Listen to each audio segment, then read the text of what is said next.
नमस्कार साथियों, आप सभी का आपके अपने YouTube चैनल डीएस के हिस्ट्री पर हार्दिक स्वागत है। तो साथियों, हमने भारतीय इतिहास की रिवीजन सीरीज चला रखी है। कौन सी सीरीज? Revision series. तो इस रिवीजन सीरीज में कल हमने बात की इतिहास के परिचय के बारे में। हमने इतिहास का परिचय देखा। उसके बाद हमने क्या है, चैप्टर स्टार्ट कर लिया था सिंधु घाटी सभ्यता। क्या कर लिया था? सिंधु घाटी सभ्यता। और सिंधु घाटी सभ्यता में हमने स्थल देखे और उसके कौन कौन से पूर्वी सीमा थी, पश्चिमी सीमा थी, उत्तरी व दक्षिणी सीमा देखी। कौन कौन से सिंधु घाटी सभ्यता के महत्वपूर्ण स्थल थे। और उसके बाद हमने बात की थी हड़प्पा को लेकर कि हड़प्पा से कौन कौन से साक्ष्य पाए गए और हड़प्पा की क्या क्या विशेषताएं। तो आज की क्लास हम यहाँ से स्टार्ट करते हैं। अपन बात करते हैं मोहनजोदड़ो के बारे में। तो साथियों, इन क्लासों का तैयार करने का एक ही उद्देश्य है कि कम टाइम में आपका रिवीजन हो सके। और आपको क्लास कैसी लगी आप कमेंट में जरूर बताया करें, जिससे कि मुझे भी थोड़ा सुधार करने का या जो भी कुछ करने का मौका मिले। तो उम्मीद करता हूँ आप जो भी अपना रिव्यू होगा वह कमेंट के माध्यम से जरूर देंगे।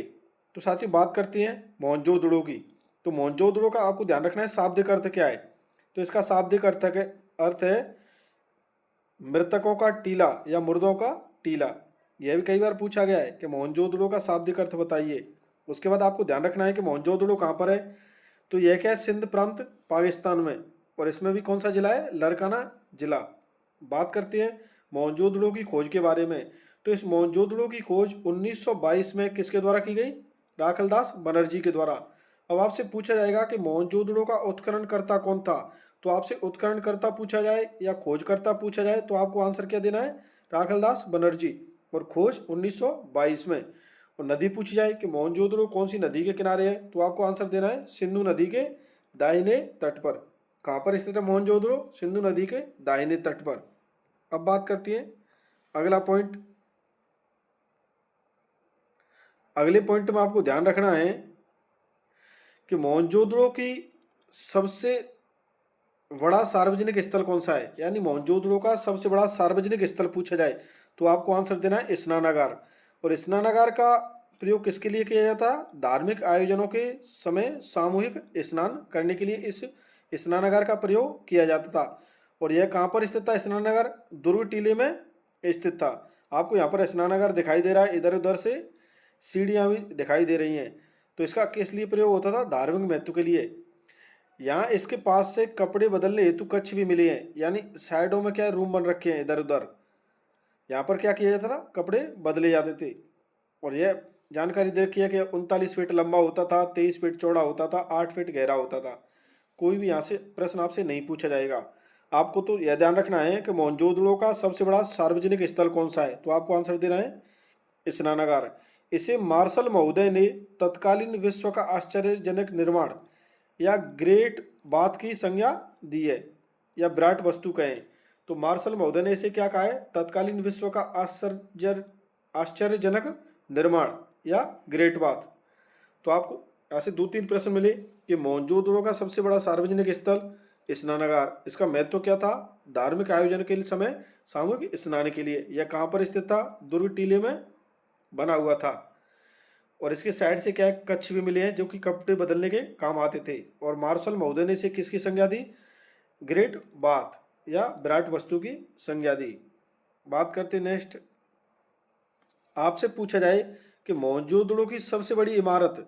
तो मोहनजोदड़ो की सबसे बड़ी इमारत क्या है? इसका अन्नागार। क्या? इसका अन्नागार। उसके बाद आपको ध्यान रखना है कि मोहनजोदड़ो से कांसे की नृत्यरत नारी की मूर्ति मिली है। आपसे कई बार प्रश्न पूछा गया है कि कांसे की नृत्यरत नारी की मूर्ति कहाँ से मिली है। तो यह कहाँ से मिली है? मोहनजोदड़ो से। मोहनजोदड़ो की सड़कें एक दूसरे को समकोण पर काटती थीं। और मोहनजोदड़ो की शासन व्यवस्था कैसी थी? जनतंत्रात्मक। यह भी बात आपको विशेष रूप से ध्यान रखनी है कि मोहनजोदड़ो की शासन व्यवस्था कैसी थी? जनतंत्रात्मक। और नृत्यरत कांसे की मूर्ति कहाँ से मिली है? मोहनजोदड़ो से। मोहनजोदड़ो की सबसे बड़ी इमारत कौन सी है? अन्नागार। और सार्वजनिक स्थल पूछा जाए तो आपको क्या आंसर देना है? स्नानागार। बात करते हैं नेक्स्ट पॉइंट। तो आपको ध्यान रखना है कि मोहनजोदड़ो से 3 मुख वाले देवता के अंकन की मोहर भी मिली है। आपसे पूछा जाए 3 मुंह वाले देवता के अंकन की मोहर कहाँ से मिली है? मोहनजोदड़ो से। जिस पर क्या है? 10 अक्षर लिखे हुए थे और इसमें कुल कितने 7 जीवों का अंकन है और 10 चित्राक्षर बने हुए हैं। यहाँ पर दे रखा है जैसे हाथी, गेंडा, भैंसा, व्याघ्र और नीचे क्या दे रखे हैं 2 हिरण और ऊपर क्या है मछली। तो यह 7 जीव हो गई और 10 चित्राक्षर यहाँ पर लिख रखे हैं। बात करते हैं मार्शल महोदय ने इसे आदतम शिव की संज्ञा दी है। यानी मार्शल महोदय ने इसे 3 मुख वाले देवता की जो अंकन की मोहर मिली है, इसे मार्शल महोदय ने क्या कहा है कि यह कौन थे, आदतम शिव। यानी आदतम शिव की संज्ञा किसके द्वारा की गई है, मार्शल महोदय के द्वारा। और इसे भारतीय चित्रकला का प्रथम उदाहरण माना जाता है। किसे, आदतम शिव की जो मूर्ति मिली है, यानी एक मोहर मिली है, उस पर अंकन मिला है और मार्शल महोदय ने इसे क्या कहा है, आदतम शिव।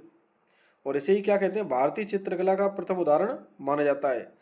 आपको नोट कर कर यहाँ से एक बात ध्यान रखनी है कि प्राचीनतम चित्रकला के साक्ष्य कहाँ से मिले, तो कहाँ से मिलते हैं, भीम बेटिका से। कहाँ से मिले, भीम बेटिका से। यहाँ पर इनके बारे में विशेष ध्यान रखना कि हाथी का वो मिला, इस पर गेंडा का, भैंसा का, व्याघ्र का और नीचे 2 हिरण दे रखे हैं और ऊपर एक मछली। इस हाथी, गेंडा, भैंसा व व्याघ्र को लेकर भी प्रश्न पूछा जा चुका है। तो इसलिए आपको ध्यान रखना है कि मोहनजोदड़ो से 3 मुख वाले देवता के अंकन की मोहर मिली है, जिस पर किन किन के चित्र बने हुए हैं। और मार्शल महोदय ने इसकी किसकी संज्ञा दी, आदतम शिव की संज्ञा दी और इसे भारतीय चित्रकला का प्रथम उदाहरण माना जाता है।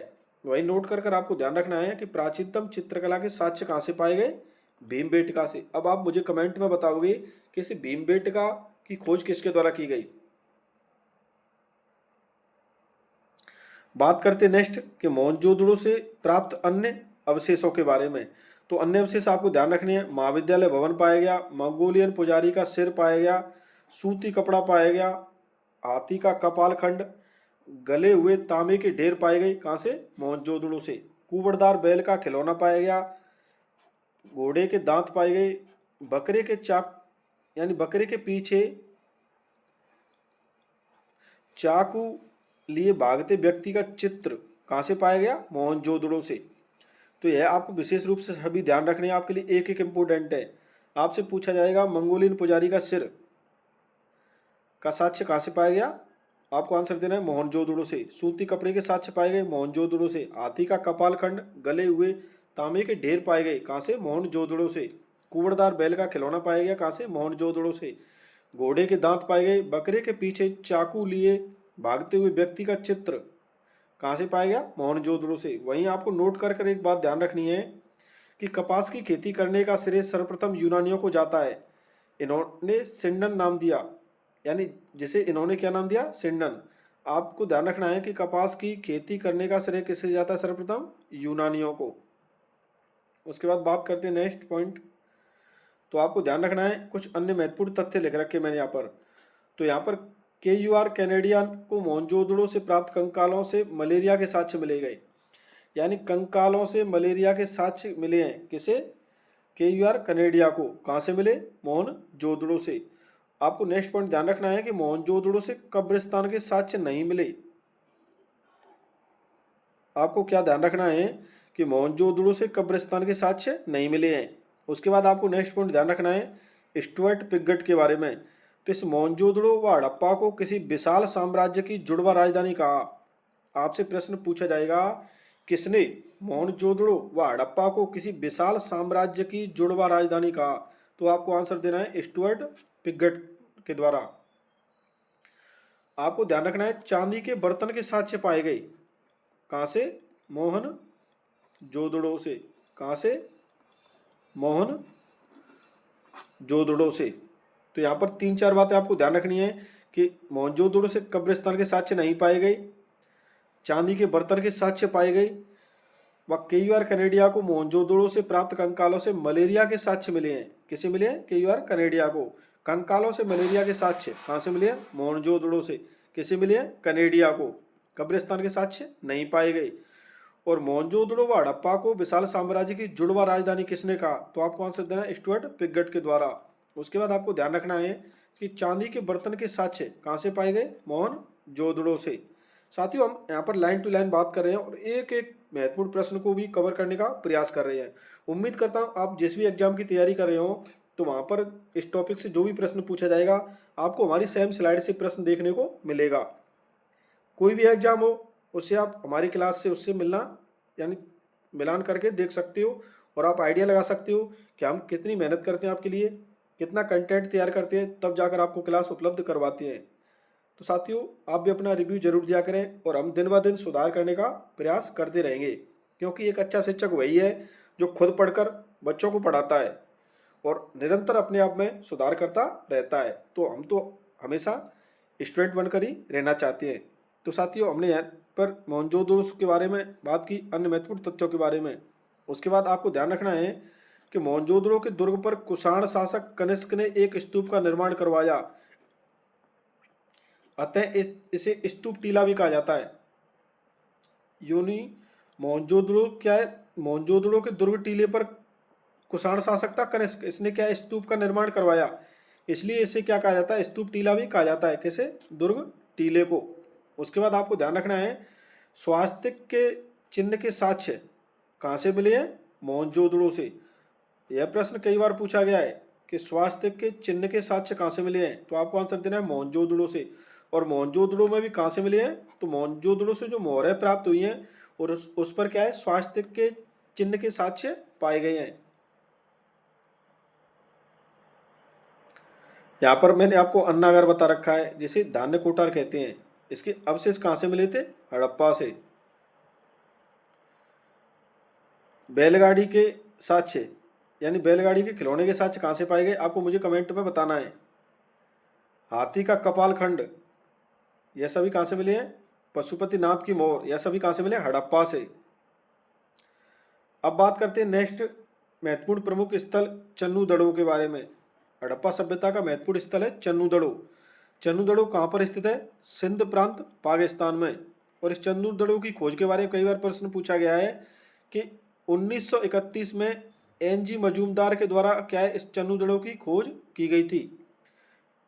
बात करते हैं उत्खनन के बारे में। इस चन्नूदड़ो का उत्खनन किसके द्वारा किया गया, अर्नेस्ट मैके के द्वारा। कब किया गया, 1935 में। चन्नूदड़ो के बारे में आपको ध्यान रखना है यह एक औद्योगिक नगर था। यह क्या था, एक औद्योगिक नगर था। और यहाँ से मन के बनाने का कारखाना, जो भी प्रश्न मैं आपको यहाँ से ऐसे टिक करूँगा तो उसे विशेष रूप से आपको ध्यान रखना है। जैसे यहाँ पर चन्नूदड़ो की खोज एन.जी. मजूमदार के द्वारा की गई, उत्खनन अर्नेस्ट मैके के द्वारा 1935 में किया गया। और चन्नूदड़ो क्या है, औद्योगिक नगर था। और मन के बनाने का कारखाना आपसे पूछा जाए कहाँ से मिला, तो आपको आंसर देना है चन्नूदड़ो से। लिपस्टिक के साक्ष्य कहाँ से पाए गए, चन्नूदड़ो से। हाथी का खिलौना कहाँ से पाया गया, तो आपको आंसर देना है चन्नूदड़ो से। और बात करते हैं चन्नूदड़ो से क्या क्या पाया गया, किससे,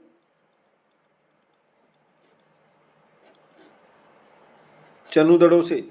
स्याही की दवात के साक्ष्य कहाँ से पाए गए, स्याही की दवात के साक्ष्य चन्नूदड़ो से। पीतल की इक्का गाड़ी के साक्ष्य कहाँ से पाए गए, चन्नूदड़ो से। उसके बाद बात करते हैं बिल्ली के पीछे भागते हुए कुत्ते के पदचिन्ह कहाँ से पाए गए, चन्नूदड़ो से। चन्नूदड़ो से किसी भी प्रकार के दुर्ग के साक्ष्य नहीं पाए गए। यह प्रश्न ज्यादातर परीक्षा में रिपीट होता रहता है कि हड़प्पा सभ्यता का वह स्थल जहाँ से किसी भी प्रकार के दुर्ग के साक्ष्य नहीं पाए गए।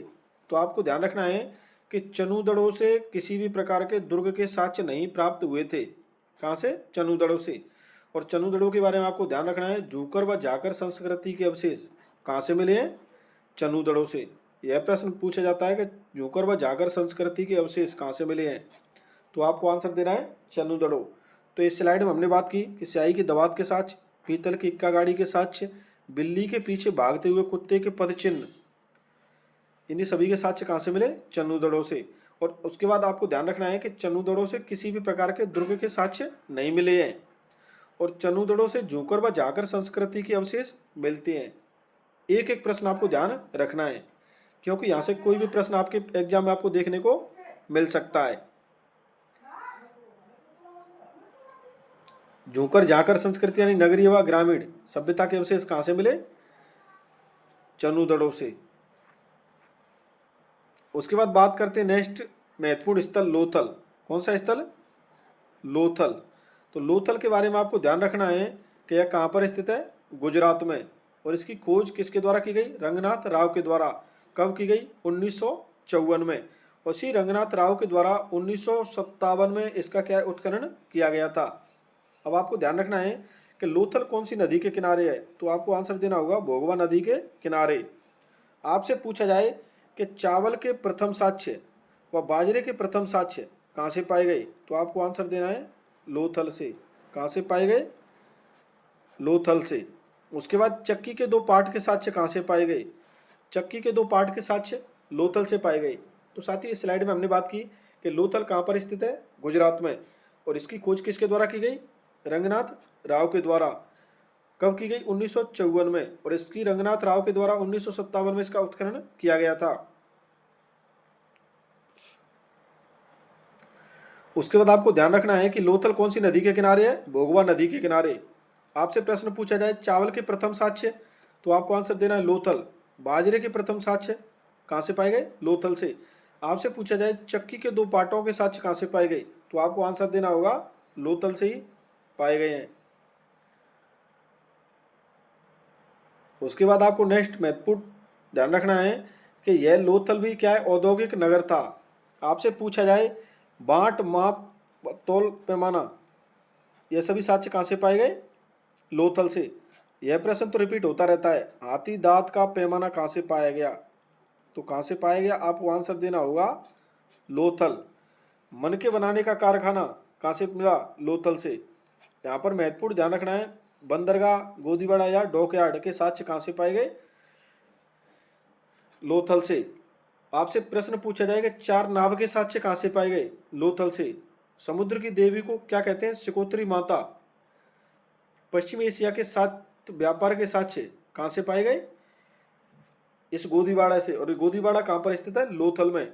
यहाँ से क्या मिला था, फारस की मोहर के साक्ष्य। आपको ध्यान रखना है फारस की मोहर के साक्ष्य कहाँ से पाए गए, लोथल से। पश्चिम एशिया के साथ व्यापार के साक्ष्य कहाँ से पाए गए, लोथल से। समुद्र की देवी को क्या कहते थे, सिकोत्री माता। आपसे पूछा जाएगा चार नाव के साक्ष्य कहाँ से मिले, तो लोथल में जो गोदीवाड़ा स्थित है यानी बंदरगाह स्थित है, वहां से क्या पाए गए, चार नाव के साक्ष्य। आपसे पूछा जाएगा गोदीवाड़ा या डॉकयार्ड या बंदरगाह के साक्ष्य कहाँ से पाए गए, तो आपको आंसर देना है लोथल। और यहाँ पर हमने बात की कि यह औद्योगिक नगर था, यहाँ से बाट, माप व तौल, पैमाना के साक्ष्य पाए गए। हाथी दांत के पैमाना के साक्ष्य पाए गए, कहाँ से, लोथल से। यहाँ पर क्या है, मन के बनाने का एक कारखाना भी मिला था। तो यहाँ पर एक एक लाइन लिखी हुई है, वह आपकी एग्जाम की दृष्टि से बहुत ही महत्वपूर्ण है। तो आपको एक एक पॉइंट ध्यान रखना होगा। उसके बाद बात करते हैं नेक्स्ट स्लाइड के बारे में। खोपड़ी की शल्य चिकित्सा के साक्ष्य कहाँ से पाए गए, लोथल से। युगल समाधान के साक्ष्य कहाँ से पाए गए, लोथल से। कोय के साक्ष्य कहाँ से पाए गए, लोथल से। पंचतंत्र में वर्णित चालाक लोमड़ी के साक्ष्य कहाँ से पाए गए, लोथल से। इसी लोथल के बारे में आपको यहाँ से एक चीज ध्यान रखनी है कि अग्निकुंड या हवन कुंड के साक्ष्य कहाँ से पाए गए, लोथल से। तो साथ ही लोथल के बारे में सभी एक एक पॉइंट महत्वपूर्ण है, क्योंकि ज्यादातर प्रश्न लोथल से पूछे जा चुके हैं, इसलिए आपको ध्यान रखना है। घोड़े के चित्र या तस्वीर या मृण मूर्ति कहाँ से पाई गई, तो यह भी आपको आंसर देना है लोथल से। कहाँ से पाई गई, लोथल से।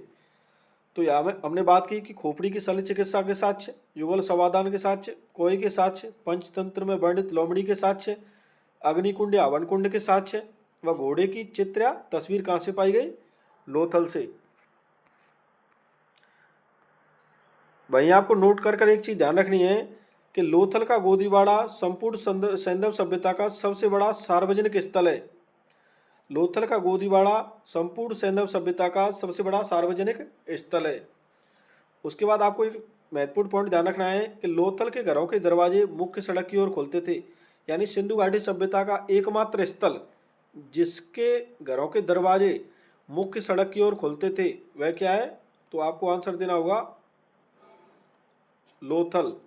उसके बाद बात करते हैं नेक्स्ट नोट, दूसरा नोट कि घोड़े के साक्ष्य लोथल से पाए गए, चनुदड़ों से पाए गए, सुरकोटड़ा से पाए गए। घोड़े की अस्थियां कहाँ से मिली, सुरकोटड़ा से। घोड़े के दांत कहाँ से मिले, मोहनजोदड़ो से। घोड़े के चित्र या मृण मूर्ति कहाँ से पाई गई, लोथल से।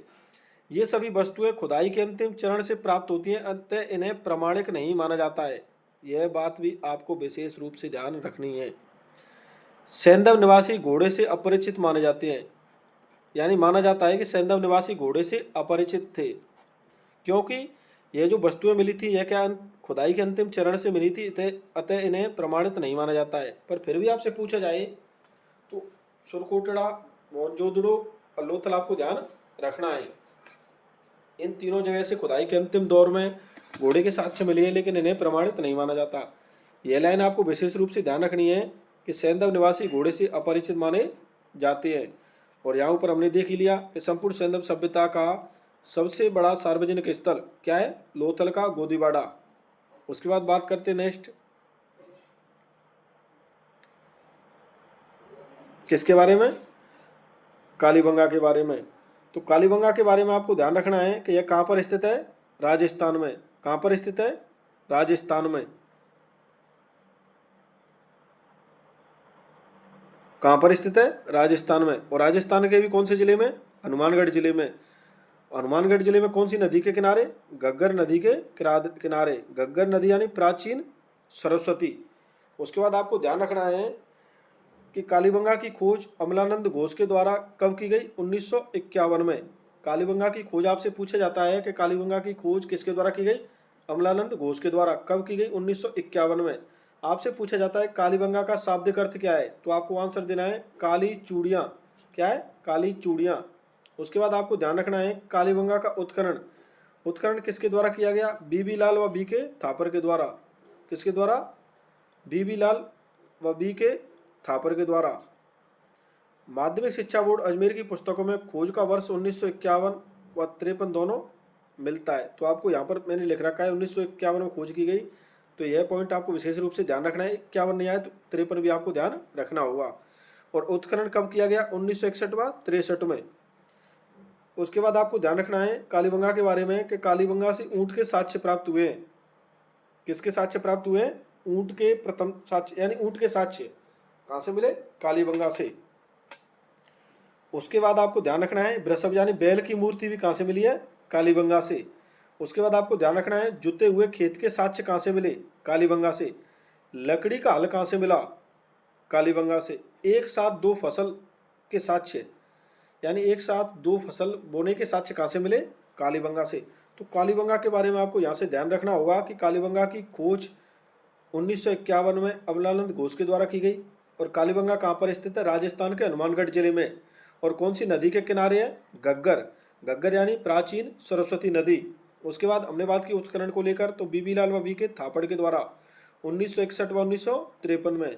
उसके बाद हमने बात की साक्ष्यों के बारे में, तो ऊँट के साक्ष्य, वृषभ की मूर्ति यानी बैल की मूर्ति व जुते हुए खेत के साक्ष्य, लकड़ी का खिलौना यानी लकड़ी का हल व एक साथ दो फसल के साक्ष्य।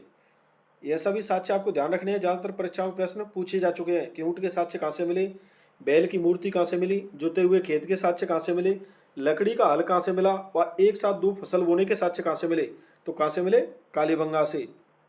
उसके बाद बात करते हैं नेक्स्ट, तो आपको ध्यान रखना होगा कुएं के साक्ष्य, यानी कालीबंगा के प्रत्येक तीसरे घर के सामने कुआं बना होता था। यानी कालीबंगा के प्रत्येक तीसरे घर के सामने कुएं का निर्माण हो रखा था।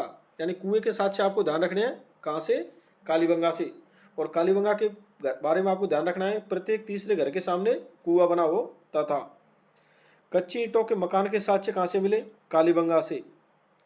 इसीलिए कालीबंगा को क्या कहते हैं, दीनहीन बस्ती, दीनहीन की बस्ती यानी गरीबों की बस्ती। लकड़ी के लिए नालियों का निर्माण, यानी लकड़ी से नालियों का निर्माण होता था। कहाँ पर, कालीबंगा में। यानी कालीबंगा में जो नालियों का निर्माण होता था वह किससे बना होता था, लकड़ियों से। तो आपको ध्यान रखना है कि लकड़ी से नालियों का निर्माण होता था। और खोपड़ी की शल्य चिकित्सा के साक्ष्य कहाँ से मिले, कालीबंगा से। उसके बाद आपको ध्यान रखना है भूकंप के प्रथम साक्ष्य, भूकंप के प्रथम साक्ष्य कहाँ से मिले, कालीबंगा से।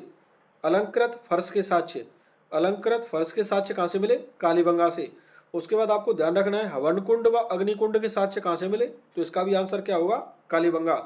तो कालीबंगा के बारे में हमने यहाँ पर बात की कि कुएं के साक्ष्य मिले, यानी कालीबंगा के प्रत्येक तीसरे घर के सामने कुआं बना होता था। ऐसा साक्ष्य हमें कहाँ से मिले, कालीबंगा से।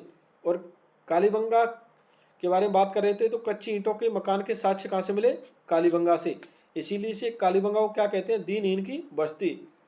उसके बाद हमने बात की लकड़ी से नालियों का निर्माण होता था, यानी नालियों का निर्माण किससे होता था? लकड़ियों से। ऐसे साक्ष्य हमें कहाँ से मिले हैं? कालीबंगा से।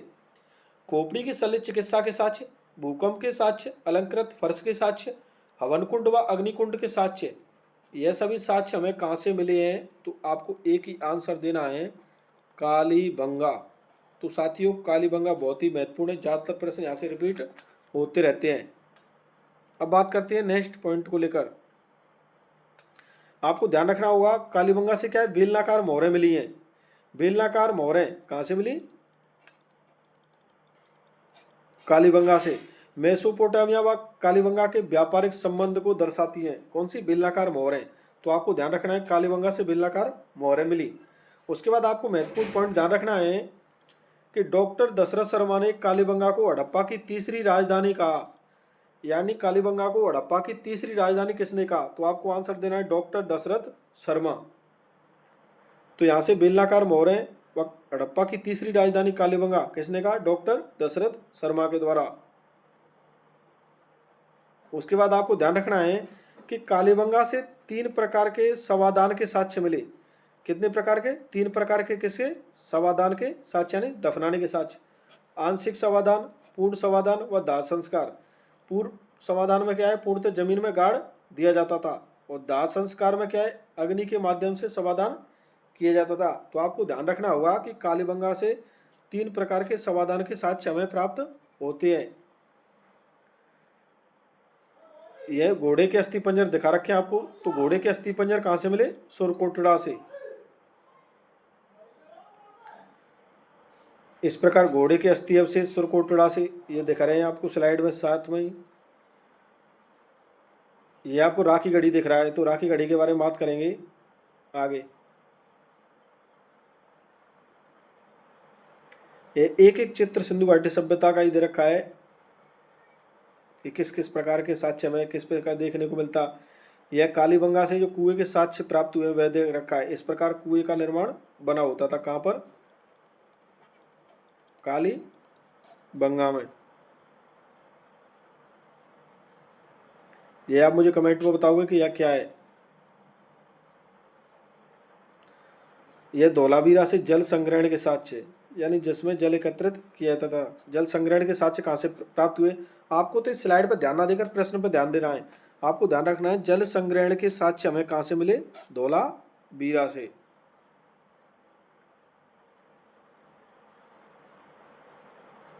यह वही है स्नानागार जो मैं बात कर रहा था, जैसे इस प्रकार की सीढ़ी बना रखी हैं उतरने के लिए, ये दिखाई दे रही इधर। यह प्रश्न स्कूल व्याख्यात इतिहास में पूछा गया था 2022 में, सेम टू सेम। और धौलावीरा के साइन बोर्ड या सूचना पट की पर उत्कीर्ण सिंधु लिपि का नमूना, यानी आपको यहाँ से एक प्रश्न देखने को मिल गया कि साइन बोर्ड या सूचना पट के साक्ष्य कहाँ से मिले? धौलावीरा से।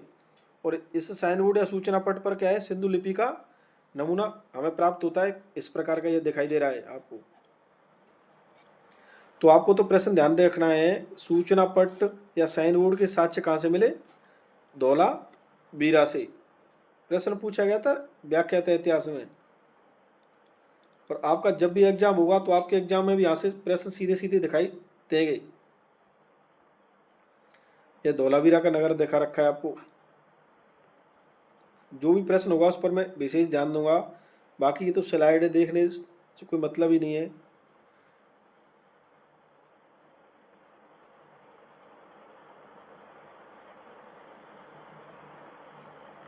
यह आपको ध्यान रखना है, लोथल से प्राप्त घोड़े की मृण मूर्ति। इस प्रकार का लोथल से क्या मिला है?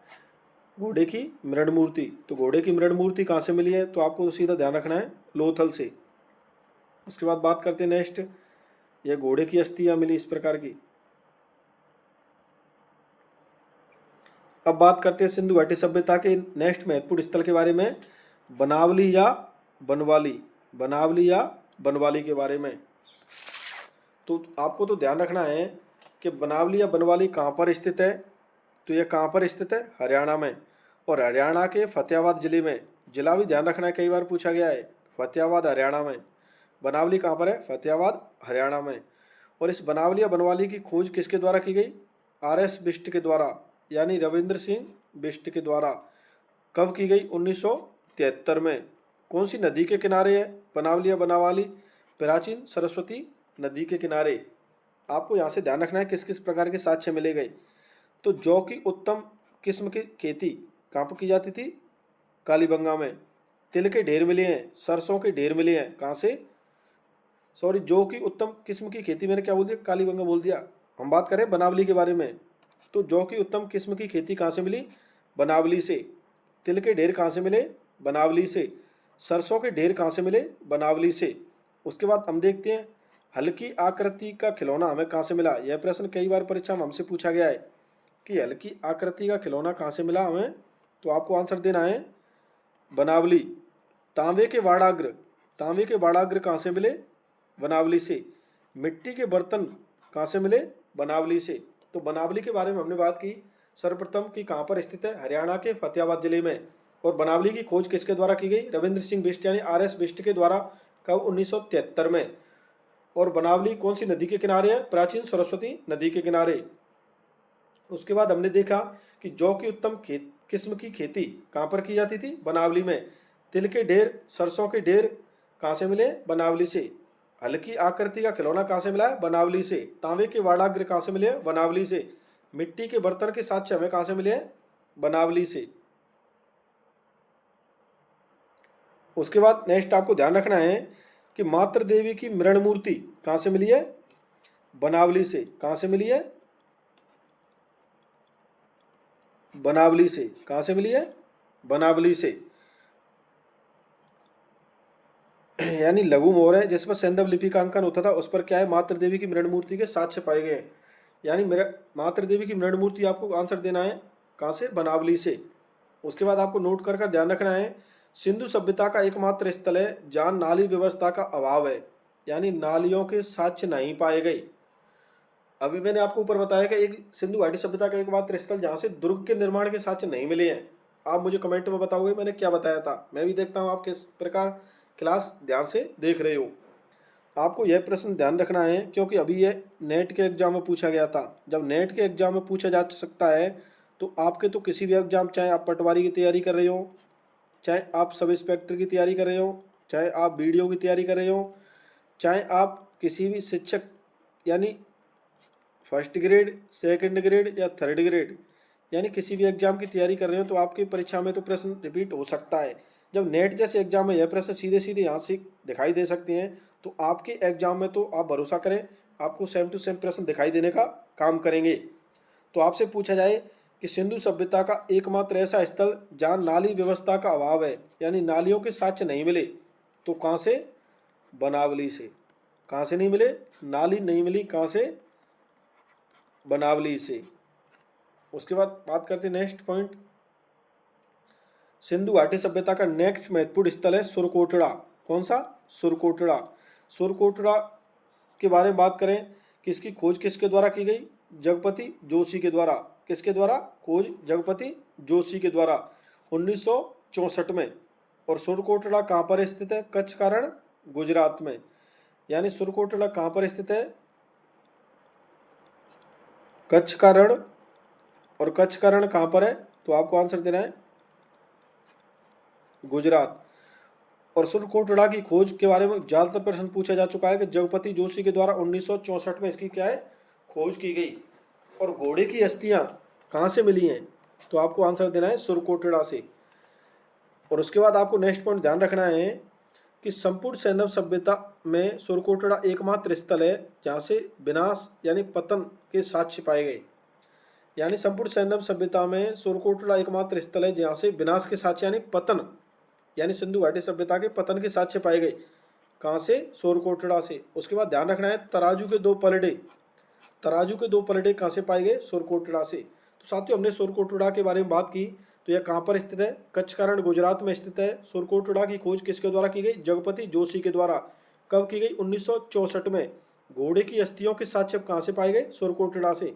उसके बाद आपको ध्यान रखना है कि संपूर्ण सैंधव सभ्यता में सुरकोटड़ा एकमात्र स्थल है जहाँ से विनाश यानी पतन के साक्ष्य पाए गए। उसके बाद आपको ध्यान रखना है कि तराजू के दो पलड़े कहाँ से मिले हैं? सोरकोटड़ा से। उसके बाद आपको ध्यान रखना है, यहाँ पर एक प्रश्न, पहले हम प्रश्न के बारे में बात करें। सिंधु घाटी सभ्यता में पत्तन के साक्ष्य कहाँ से मिले हैं? तो पत्तन के बारे में आपको ध्यान रखना है, लोथल। यहाँ पर पत्तन, पत्तन और पातन के बारे में बता रखा है। तो पतन क्या होता है? विनाश। और जो पत्तन है ना, ये होता है बंदरगाह, और पातन बंदरगाह को ही कहते हैं। तो पत्तन के साक्ष्य पूछा जाए तो आपको आंसर देना है लोथल, और इस पतन के साक्ष्य पूछा जाए तो आपको आंसर देना है सोरकोटड़ा। क्या? सोरकोटड़ा। ठीक है। अब बात करते हैं सिंधु घाटी सभ्यता के महत्वपूर्ण स्थल रोपड़ के बारे में। किसके बारे में? रोपड़ के बारे में। तो रोपड़ कहाँ पर स्थित है? तो आपको आंसर देना हो पंजाब में। और रोपड़ कौन सी नदी के किनारे स्थित है? तो सतलज, यानी सतलज नदी के किनारे कहाँ पर स्थित है? पंजाब में। कहाँ पर स्थित है? पंजाब में। बात करते हैं रोपड़ की खोज के बारे में। तो रोपड़ की खोज 1950 में बीबी लाल के द्वारा की गई। रोपड़ की खोज किसके द्वारा की गई? बीबी लाल के द्वारा। कब की गई? 1950 में। बात करते हैं उत्खनन के बारे में। तो उत्खनन ध्यान रखना, रोपड़ का उत्खनन यज्ञदत्त शर्मा के द्वारा 1956 में किया गया। अब आपसे पूछा जाए प्रश्न कि स्वतंत्र भारत में उत्खनन प्रथम स्थल कौन सा है? रोपड़। क्योंकि भारत स्वतंत्र हो चुका था 1947 में, और इसका उत्खनन कब होता है? 1956 में। तो स्वतंत्र भारत में प्रथम उत्खनन स्थल पूछा जाए तो आपको आंसर सीधा सीधा देना है, क्या? रोपड़। और आपने खोज के बारे में बात की, उत्खनन के बारे में बात की। यहाँ से एक महत्वपूर्ण प्रश्न है, आपको ध्यान रखना है कि मानव के साथ कुत्ते के समाधान के प्रथम साक्ष्य हमें कहाँ से मिले हैं? तो भी आपको आंसर देना होगा रोपड़ से। कहाँ से मिले हैं? रोपड़ से। तो साथियों, रोपड़ कहाँ पर स्थित है? पंजाब में। और कौन सी नदी के किनारे? सतलज नदी के किनारे। 1950 में इसकी खोज हो जाती है बीबी लाल के द्वारा। और मानव के साथ कुत्ते के समाधान के प्रथम साक्ष्य कहाँ से प्राप्त होती है? तो आपको आंसर देना है रोपड़। क्या? रोपड़। और उसके बारे में बात करी उत्खनन के बारे में, तो रोपड़ का उत्खनन किसके द्वारा किया गया? यज्ञदत्त शर्मा के द्वारा। कब? 1956 में। आपसे प्रश्न पूछा जाए स्वतंत्र भारत में उत्खनित प्रथम स्थल, यानी सिंधु घाटी सभ्यता का स्वतंत्र भारत में उत्खनित प्रथम स्थल, तो आपको आंसर देना है, क्या? रोपड़ था। तो रोपड़ के बारे में हमने बात की। बात करते हैं नेक्स्ट पॉइंट को लेकर। नेक्स्ट पॉइंट में आपको ध्यान रखना है, नोट कर कर, कि मानव के साथ कुत्ते के समाधान के प्राचीनतम साक्ष्य हमें कहाँ से मिले हैं? तो बुरजोम से। कहाँ से? बुरजोम से। और बुरजोम कहाँ पर स्थित है? जम्मू कश्मीर में। और बुरजोम क्या है? नवपाषाण कालीन स्थल था। तो यहाँ से 3-4 प्रश्न हमें देखने को मिल गए कि मानव के साथ कुत्ते के समाधान के प्राचीनतम साक्ष्य कहाँ से मिले हैं? बुरजोम से। यह कहाँ पर स्थित है? जम्मू कश्मीर में। और यह कैसा स्थल है? नवपाषाण कालीन स्थल है। आपसे पूछा जाए गर्तावास में निवास करते थे, कहाँ पर? बुरजोम के लोग क्या किस में निवास करते थे? गर्तावास में। तो आपसे पूछा जाए गर्तावास के भी साक्ष्य कहाँ से मिले हैं? बुरजोम से। उसके बाद बात करते हैं सिंधु घाटी सभ्यता के महत्वपूर्ण स्थल राखी गढ़ी के बारे में। किसके बारे में? नेक्स्ट स्थल है राखी गढ़ी। तो राखी गढ़ी के बारे में पहले तो आपको ध्यान रखना है कि यह राखी गढ़ी कहाँ पर स्थित है। तो यह राखी गढ़ी कहाँ पर स्थित है? हरियाणा के हिसार जिले में। तो राखी गढ़ी कहाँ पर है? हरियाणा, हिसार में। बात करते हैं राखी गढ़ी की खोज के बारे में। तो ये इसकी खोज रफीक मुगल के द्वारा 1990-91 में खोज की गई। और इसका उत्खनन किसके द्वारा किया गया? अमरेंद्र नाथ के द्वारा। यानी राखी गढ़ी की खोज तो किसकी? रफीक मुगल ने की थी। कब? 1990-91 में। बात करते हैं उत्खनन की। तो राखी गढ़ी का उत्खनन किया गया था अमरेंद्र नाथ के द्वारा। कब? 1997-98 में। उसके बाद आपको ध्यान रखना है राखी गढ़ी के बारे में, यहाँ से मातृ देवी अंकित लघु मुद्रा मिली है। यानी यहाँ से मातृ देवी अंकित लघु मुद्रा मिली है।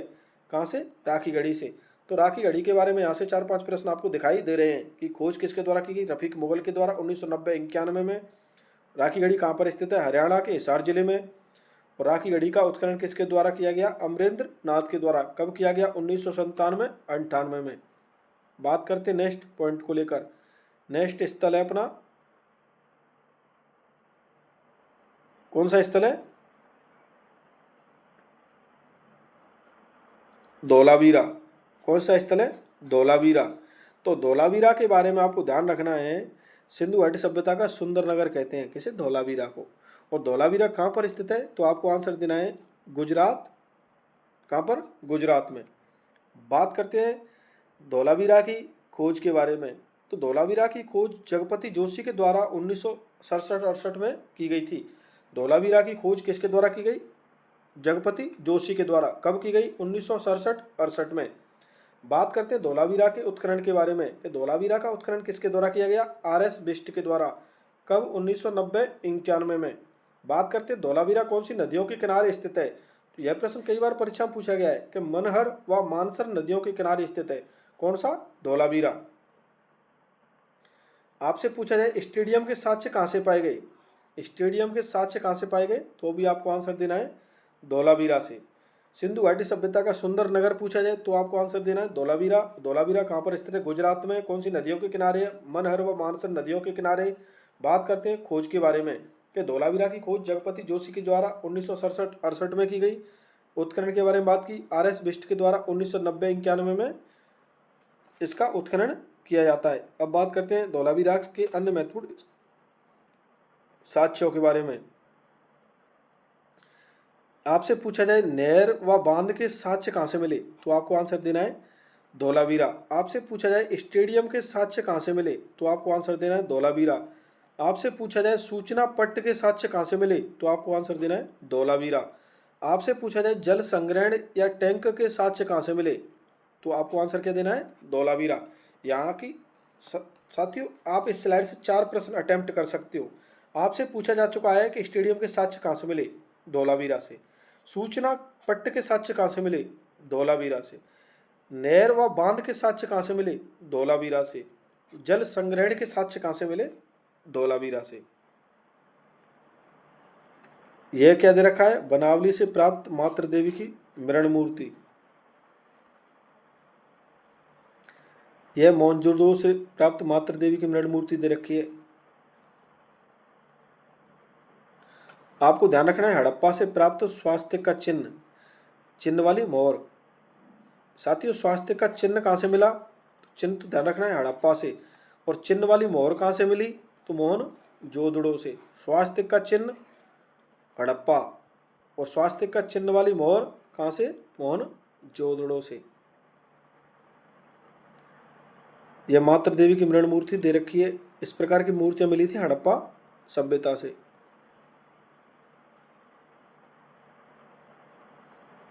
ये स्लाइड दे रखी है जैसे वैशाली संग्रहालय में रखी हुई अब भी है।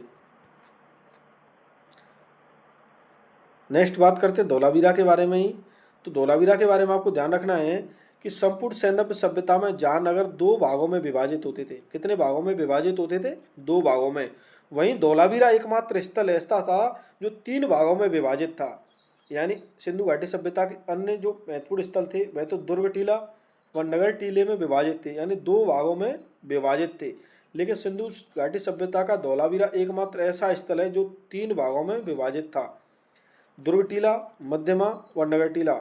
इस दुर्ग टीले में कौन निवास करता था? प्रशासनिक वर्ग के लोग। और इस मध्यमा में कौन निवास करता था? व्यापारी वर्ग व अधिकारी निवास करते थे। और जो नगर टीला था धोलावीरा का, इसमें क्या है? सामान्य जनता निवास करती थी। तो यहाँ से आपको एक पॉइंट ध्यान रखना है, वह आपसे पूछा जा चुका है परीक्षा में और आगे भी पूछा जाता रहेगा कि संपूर्ण सैंदव सभ्यता का एकमात्र स्थल जो 3 भागों में विभाजित है, तो कौन सा? आपको आंसर देना है धोलावीरा। धोलावीरा के बारे में आपको अन्य ध्यान रखना है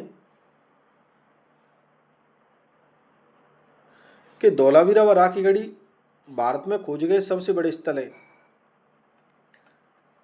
प्रथम राजधानी कौन सी? धोलावीरा। दूसरी राजधानी राखीगढ़ी। राजधानियों के रूप में मतलब कुछ भी ध्यान नहीं रखना, आपको तो ध्यान रखना है धोलावीरा व राखीगढ़ी क्या है? भारत में खोजे गए सबसे बड़े स्थल हैं। अब यहाँ पर ये पॉइंट आपको ध्यान रखना है क्षेत्रफल वाला व जनघनत्व वाला। तो आपको ध्यान रखना है कि क्षेत्रफल की दृष्टिकोण से संपूर्ण सैंदव सभ्यता का सबसे बड़ा स्थल गनेडी वाला, हड़प्पा, मोहनजोदड़ो, धोलावीरा, राखीगढ़ी व कालीबंगा। तो गनेडी वाला, हड़प्पा व मोहनजोदड़ो तो कहाँ पर चले गए? पाकिस्तान में। तो इसके बाद कौन से बचे? धोलावीरा, राखीगढ़ी व कालीबंगा। यह कहाँ पर स्थित है? भारत में। तो क्षेत्रफल में धोलावीरा बड़ा है, उसके बाद राखीगढ़ी, उसके बाद कालीबंगा। यह तीनों ध्यान रखने हैं, भारत में स्थित है। गनेडी वाला सबसे बड़ा है, हड़प्पा उससे छोटा मोहनजोदड़ो। तो क्षेत्रफल में आपको ये 6 स्थानों के नाम क्रमानुसार ध्यान रखने होंगे, कई बार परीक्षा में पूछे जा चुके हैं। आपको जनघनत्व के आधार पर भी ध्यान रखनी है कि जनघनत्व के आधार पर संपूर्ण सैंधव सभ्यता के स्थल। तो सबसे ज़्यादा जनघनत्व कहाँ का था? मोहनजोदड़ो का। उसके बाद हड़प्पा, उसके बाद कनेडी वाला। उसके बाद आपको सेम टू सेम ध्यान रखना है, क्षेत्रफल वाला व जनघनत्व वाला भारत वाले स्थल। तो कैसे? धौलावीरा यहाँ पर भी था, यहाँ पर भी है, यहाँ पर राखी गढ़ी है, यहाँ पर भी राखी गढ़ी है, यहाँ पर कालीबंगा है, यहाँ पर भी कालीबंगा है। तो आपको तो ध्यान रखना है, सबसे बड़ा कालीबंगा, राखी गढ़ी, उसके बाद सबसे बड़ा धौलावीरा, उसके बाद राखी गढ़ी, उसके बाद कालीबंगा। तो क्षेत्रफल की दृष्टिकोण से यह 6 उदाहरण रखने हैं। वह जनघनत्व में यहाँ पर पलटी मारते हैं। जैसे गनेडी वाला होता है वह जनघनत्व में कहाँ पर पहुँच जाता है? यहाँ पर। और उसके बाद मोहनजोदड़ो जो तीसरे नंबर पर होता है वो फर्स्ट में आ जाता है जनघनत्व में। तो आपको यहाँ से 4 प्रश्न ध्यान रखने हैं कि धौलावीरा व राखी गढ़ी भारत में खोजे गए सबसे बड़े स्थल हैं। तो धौलावीरा, राखी गढ़ी व कालीबंगा क्रमानुसार ध्यान रखें। उसके बाद बात करते हैं अन्य महत्वपूर्ण तथ्यों के बारे में। आपको ध्यान रखना है पहला पॉइंट कि कपास उगाने का सर्वप्रथम श्रेय किसे जाता है? यूनानियों को। इन्होंने इसे क्या नाम दिया? कपास को सेंडन नाम दिया। उसके बाद आपसे प्रश्न पूछा जा चुका है कि कपास की खेती के प्रथम साक्ष्य कहाँ से मिले? हरियाणा से। हरियाणा के कौन से स्थान से? नाल से। तो नाल कहाँ पर स्थित है? हरियाणा में। और यहाँ से क्या मिलता है? कपास की खेती के प्रथम साक्ष्य कहाँ से मिले? हरियाणा से। बात करते हैं दूसरा प्रश्न। तो सर्वप्रथम ज्वारी बंदरगाह का निर्माण लोथल के वास्तुकारों के द्वारा किया गया था। तो ज्वारी बंदरगाह कहाँ से मिला है? लोथल से। बात करते हैं हाथी के साक्ष्य कहाँ से मिलते हैं? रोजदी से। रोजदी कहाँ पर स्थित है? गुजरात में। तो रोजदी गुजरात से हाथी के साक्ष्य मिले हैं। उसके बाद आपको ध्यान रखना है कुनाल हरियाणा। कुनाल कहाँ पर स्थित है? हरियाणा में। और इस कुनाल नामक स्थान से क्या मिले हैं? चांदी के 2 मुकुट। चांदी के 2 मुकुट कहाँ से मिले हैं? कुनाल हरियाणा से। और हाल ही में 2019 में यहाँ से मृदवांड भी मिला है। यह कोई ध्यान नहीं रखना आपको, तो सिर्फ यह ध्यान रखना है कि चांदी के 2 मुकुट कहाँ से मिले? कुनाल हरियाणा से। इसकी खोज के बारे में दे रखा है 2019। बात करते हैं नेक्स्ट पॉइंट। सर्वप्रथम चांदी का प्रयोग सिंधु घाटी सभ्यता में ही हुआ था। तो साथियों यहाँ पर हमने 4-5 प्रश्न देखे। जैसे कपास उगाने का सर्वप्रथम श्रेय किसे जाता है? यूनानियों को। और कपास की खेती के प्रथम साक्ष्य कहाँ से मिले? नाल हरियाणा से। नाल कहाँ पर है? हरियाणा में। आपसे पूछा जाए सर्वप्रथम ज्वारी बंदरगाह का निर्माण कहाँ पर हुआ? लोथल के वास्तुकारों के द्वारा। बात करते हैं रोजदी। रोजदी कहाँ पर स्थित है? गुजरात में। यहाँ से क्या मिलता है? हाथी के साक्ष्य मिलती है। कुनाल, कुनाल कहाँ पर स्थित है? हरियाणा में। और यहाँ से क्या मिलता है? चांदी के 2 मुकुट मिलती है। उसके बाद आपको नोट कर ध्यान रखना है एक बात कि कुनाल से मिले मृदवांड लगभग 6,000 से लेकर 7,000 ईसा पूर्व के माने जाते हैं। यदि ऐसा प्रमाणित हो जाता है तो सिंधु घाटी सभ्यता संसार की सबसे प्राचीनतम सभ्यता बन जाएगी। यानी कुनाल से जो मृदवांड मिले हैं वह कब किस समय के हैं? 6,000 से 7,000 ईसा पूर्व के माने जा रहे हैं। अगर ऐसा प्रमाणित हो जाता है तो संपूर्ण सिंधु घाटी सभ्यता संसार की सबसे प्राचीनतम सभ्यता बन जाएगी। आपको ध्यान रखना है हाल ही में 2016-17 में हरियाणा के वर्राना से स्वर्ण आभूषण भी मिले हैं। तो आपको ध्यान रखना है वर्राना कहाँ पर स्थित है? हरियाणा में। यहाँ से क्या मिले हैं? स्वर्ण आभूषण। उसके बाद आपको नेक्स्ट पॉइंट ध्यान रखना है कि आग में पकी हुई मृण मूर्तियों यानी मृण मूर्तियों को क्या कहा जाता था? टेराकोटा। आग में पकी हुई मृण मूर्तियों को क्या कहा जाता था? टेराकोटा। उसके बाद बात करते हैं नेक्स्ट पॉइंट को लेकर। तो नेक्स्ट पॉइंट में आपको ध्यान रखना है, यहाँ पर हम बात करेंगे कि सिंधु घाटी सभ्यता की देन क्या है, यानी सिंधु घाटी सभ्यता की देन। तो आपको पहला आंसर देना है मातृ सत्तात्मक परिवार, यानी मातृ देवी की मृण मूर्तियाँ मिली हैं।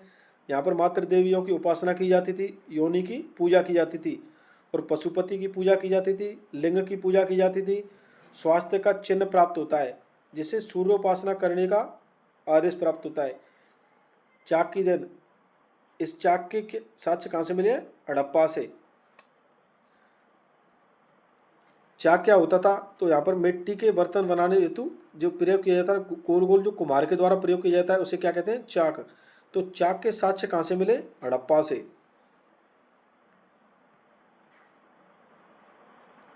बात करते हैं सिंधु घाटी सभ्यता के पतन के बारे में, यानी इसका विनाश किस कारण हुआ। तो यहाँ पर विद्वान, एक साइड विद्वान लिख रखे, एक तरफ कारण लिख रखे हैं। स्टुअर्ट पिगट क्या कहते हैं कि सिंधु घाटी सभ्यता का विनाश किस कारण हुआ था? बाहरी आक्रमण के द्वारा। यानी यह मानते हैं कि आर्यों की ने जो आक्रमण किया उसके कारण क्या है, सिंधु घाटी सभ्यता का विनाश हो गया था। वही नोट कर कर आपको ध्यान रखना है कि मार्शल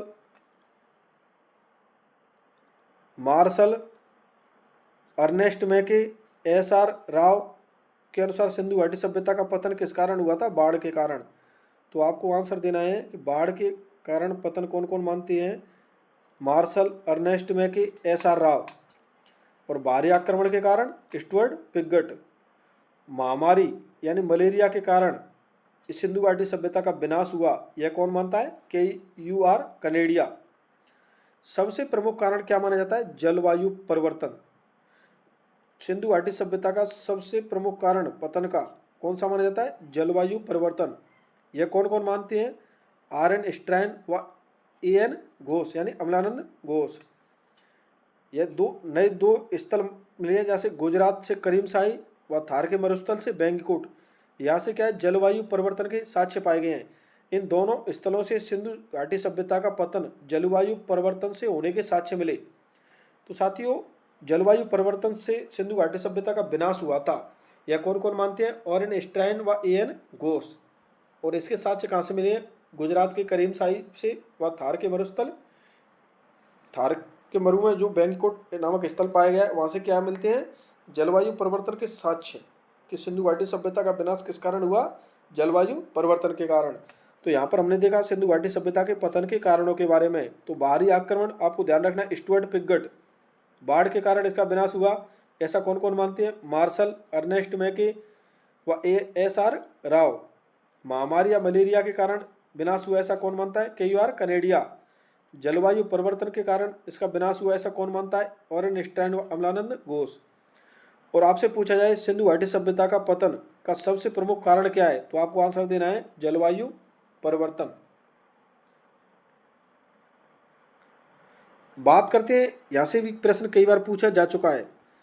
आपको यहाँ से एक चीज ध्यान रखनी है कि मार्टिन व्हीलर के बारे में। मार्टिन व्हीलर की पुस्तक का नाम है प्राचीन भारत। इसमें कारण बताया गया है सिंधु घाटी सभ्यता के पतन का कि जलवायु परिवर्तन, आर्थिक कारण और राजनीतिक कारण, यह सभी कारण थे सिंधु घाटी सभ्यता के पतन के। साथियों, यहाँ पर नगर व नदियों को लेकर भी प्रश्न आपकी परीक्षा में ज़्यादातर प्रश्न हमें देखने को मिलता है कि कौन सा नगर कौन सी नदी के किनारे स्थित है। तो मोहनजोदड़ो कौन सी नदी के किनारे स्थित है? सिंधु घाटी नदी के किनारे। चन्नूदड़ो व कोटदीजी, यानी मोहनजोदड़ो, चन्नूदड़ो व कोटदीजी कौन सी नदी के किनारे हैं? सिंधु नदी के किनारे। हड़प्पा कौन सी नदी के किनारे? रावी नदी के किनारे। रोपड़ व बांडा कौन सी नदी के किनारे? सतलज नदी के किनारे। उसके बाद बात करते हैं राखीगढ़ी, कालीबंगा व बनावली, यह कौन सी नदी के किनारे? प्राचीन सरस्वती या घग्गर नदी के किनारे। बात करते हैं मांडा। मांडा कहाँ पर स्थित था? जम्मू कश्मीर में। और यह कौन सी नदी के किनारे? चेनाब नदी के किनारे।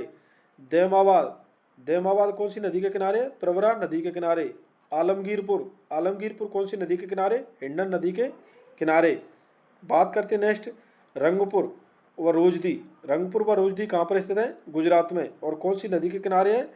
भादर नदी के किनारे। कौन सी नदी के? भादर नदी के किनारे।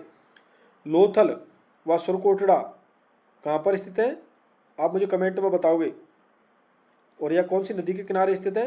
लोथल व सुरकोटड़ा भोगवा नदी के किनारे स्थित है। आपसे पूछा जाए सुतकांगेडोर, सुतकांगेडोर कौन सी नदी के किनारे स्थित है? दास्क या दस्त नदी के किनारे। यहाँ पर आपको यही देखने को मिलेगा, दास्क नदी। उसके बाद आपको ध्यान रखना है बगतरा, जो कि कहाँ पर स्थित है? गुजरात में। कौन सी नदी के किनारे है? नर्मदा नदी के किनारे। बात करते हैं सिंधु घाटी सभ्यता के, हड़प्पा सभ्यता के सामाजिक जीवन के बारे में। तो यहाँ पर समाज कैसा था? मात्र सत्तात्मक। और यहाँ पर 4 वर्ग हमें देखने को मिलते हैं, पुरोहित, अधिकारी, व्यापारी व श्रमिक। आपको ध्यान रखना है सिंधु घाटी सभ्यता में वर्ण व्यवस्था का उल्लेख नहीं पाया गया है। और वर्ण आश्रम का सर्वप्रथम उल्लेख कहाँ पर मिला था? ऋग्वेद में। आपको ध्यान रखना है सिंधु घाटी सभ्यता के लोग कैसे थे? शांति प्रिय। यह क्या युद्ध नहीं करते थे। यह शाकाहारी भी थे व मांसाहारी भी थे। यानी कुछ लोग क्या है? मांसाहारी भी थे। कौन से समय? सिंधु घाटी सभ्यता के समय। हड़प्पा सभ्यता के समय आपको ध्यान रखना है कि शाकाहारी व मांसाहारी लोग थे और तलवार से परिचित नहीं से, लोहे से भी परिचित नहीं थे। आपसे पूछा जाए कि सिंधु घाटी सभ्यता के लोग लोहे से परिचित थे, तो आपको आंसर देना है यह नहीं थे। और सूती व ऊनी वस्त्र का प्रयोग करते थे हड़प्पा सभ्यता के लोग। और महिलाएं क्या करती थी, आभूषण पहनती थी। इसके साक्ष्य हमें कहाँ से मिले, मोहनजोदड़ो से। और हाल ही में एक जगह और मिली है, भर्राना। भर्राना कहाँ पर स्थित है, हरियाणा में। यहाँ से भी हमें आभूषणों के साक्ष्य मिले हैं। हम बात कर चुके हैं समाधान के बारे में, फिर भी बात कर लेते हैं। 3 प्रकार के समाधान के साक्ष्य मिले, आंशिक समाधान, पूर्ण समाधान व दाह संस्कार। हड़प्पा में क्या किया जाता था, शवों को क्या है, दफनाया जाता था। मोहनजोदड़ो में शवों को क्या किया जाता था, दाह संस्कार। सिर किस तरफ होता था, दक्षिण दिशा में। अतः यहां से कब्र के साक्ष्य नहीं मिले हैं।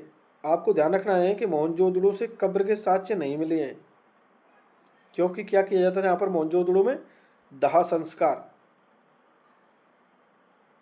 उसके बाद आपको ध्यान रखना है कि पृथ्वी देवी की उपासना उर्वरा देवी के रूप में की जाती थी। मूर्ति पूजा कब किसकी देन मानी जाती है, सिंधु घाटी सभ्यता की लोगों की। यहाँ पर देख रखा है, दाह संस्कार में सिर किस तरफ होता था, उत्तर दिशा में। मृतक के पैर किस तरफ होते थे, दक्षिण दिशा में।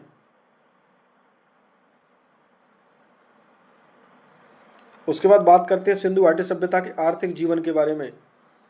तो व्यापार वस्तु विनिमय के माध्यम से किया जाता था, और सबसे प्रमुख व्यापार क्या था, मन के बनाने का। आपको ध्यान रखना है, लोथल से क्या मिली है, फारस की मोहर। इससे पता चलता है कि हमारा व्यापार क्या है, दूर दूर तक फैला हुआ था। और कालीबंगा से क्या मिली है, मेसोपोटामिया की मोहरें, जो कि विदेशी व्यापार को दर्शाती हैं। फारस की मोहर कहाँ से मिली है, लोथल से। मेसोपोटामिया की मोहर कहाँ से मिली है, कालीबंगा से। अब बात करते हैं आयातित वस्तुओं व स्थानों के बारे में, कि किस चीज़ का कहाँ से आयात किया जाता था। तो टिन व चांदी कहाँ से मंगाई जाती थी, ईरान व अफगानिस्तान से। तांबा कहाँ से, खेतड़ी राजस्थान व बलूचिस्तान से। यानी टिन व चांदी कहाँ से, ईरान व अफगानिस्तान से। तांबा खेतड़ी राजस्थान व बलूचिस्तान से। उसके बाद आपको ध्यान रखना है कि सोना कहाँ से, तो सोना में ध्यान रखना है, ईरान, अफगानिस्तान व दक्षिणी भारत के कर्नाटक से आयातित किया जाता था। शीशा में ध्यान रखना है, ईरान, अफगानिस्तान व राजस्थान। शैल खड़ी जिसे क्या कहते हैं, स्टेटाइट, इसका आयात कहाँ से किया जाता था, बलूचिस्तान, गुजरात व राजस्थान से। शिलाजीत हिमालय से। नील रत्न बदख्शा, जो कि कहाँ पर स्थित है, अफगानिस्तान में। उसके बाद आपको ध्यान रखने हैं, मानकीकृत तौल मापन प्रचलित था, किसके अनुपात में, 16 के अनुपात में। तो तौल माप किसके अनुपात में थी, 16 के अनुपात में। यह पॉइंट आपको यहाँ से बहुत ध्यान रखना है। जैसे 16, 64, 160, 320, 640, इस प्रकार 16 का अनुपात होता था। तो साथियों, आज की क्लास में हमने बात की किसके बारे में, सिंधु घाटी सभ्यता के बारे में। तो साथियों, मिलते हैं नेक्स्ट क्लास में नेक्स्ट टॉपिक के साथ बहुत अच्छे तरीके से। अगर आपको कोई भी कमी या कोई भी अच्छी लगी हो तो आप अपना रिव्यू कमेंट में ज़रूर दिया करें। मिलते हैं साथियों नेक्स्ट क्लास में, तब तक के लिए धन्यवाद।